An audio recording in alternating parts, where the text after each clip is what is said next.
Ito po ang requirements. Number 1, attend Holy Mass tuwing 9 consecutive first Friday.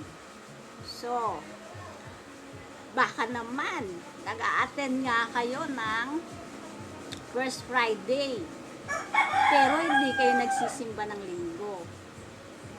Hindi pwede ang ganon.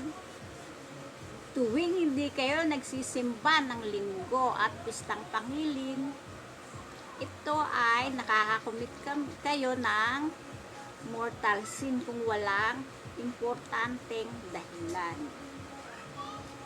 Kung mag-a-attend ng 9 first Fridays, kailangan tuwing linggo ay nagsisimba. Baka naman first Friday lang. Kailangan ang Sunday Mass.